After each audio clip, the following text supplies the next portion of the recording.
Headlines brought to you by Chitale बंधू.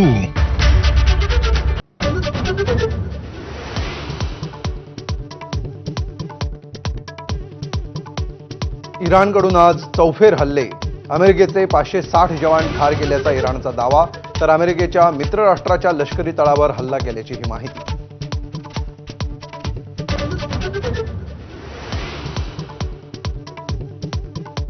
आखातात अडकलेल्यांसाठी लवकरच मोठं ऑपरेशन. नौदल आणि वायुदल अलर्टवर. भारतीयांना मायदेशात आणणार. देशभरातील 30,000 पेक्षा अधिक नागरिक युद्धक्षेत्रात अडकले.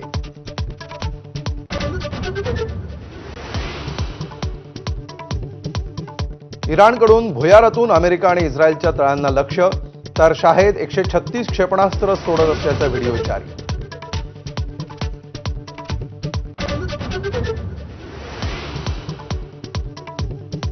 अमेरिकेची अनेक लढाऊ विमानं कुवेतमध्ये कोसळली. कुवेतच्या संरक्षण मंत्रालयाची माहिती, तर अमेरिकेच्या लढाऊ विमानातील पायलट सुरक्षित.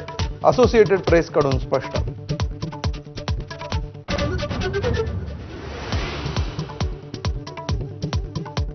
इराणच्या मदतीला उतरलेल्या लेबनॉनचा इस्रायलवर ड्रोन हल्ला, तर इस्रायलचे प्रत्युत्तरादाखल लेबनॉनवर तुफानी हल्ले.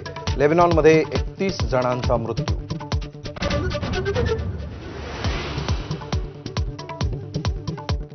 आखाती देशातील युद्धाचा व्यापाराला फटका. JNPA बंदरामध्ये 150 कोटींचा शेतमाल अडकला. येत्या 2 ते 3 दिवसात युद्ध न थांबल्यास व्यापाऱ्यांचं मोठं नुकसान होण्याची शक्यता.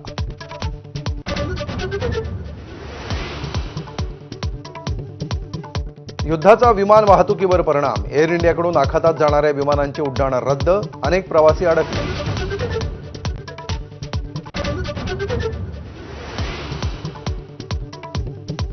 भारताचं नेहमीच शांतता आणि स्थैर्याचं आवाहन. चर्चा आणि मुत्सद्देगिरीतूनच मार्ग निघू शकतो. संबंध मानवजातीसाठी दहशतवाद हे आव्हान. युद्धाच्या पार्श्वभूमीवर पंतप्रधान नरेंद्र मोदींचं वक्तव्य.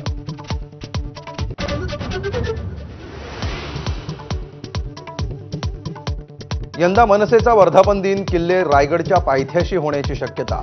अविनाश जाधव आणि संदीप देशपांडेंकडून रायगडाच्या पायथ्याशी पाहणी.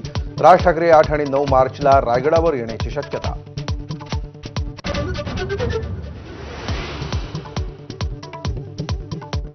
माजी खासदार आणि माजी कुलगुरू डॉक्टर जनार्दन वाघमारे यांचं वयाच्या 91व्या वर्षी निधन. औसा तालुक्यातल्या कवठ्यामध्ये उद्या अंत्यसंस्कार.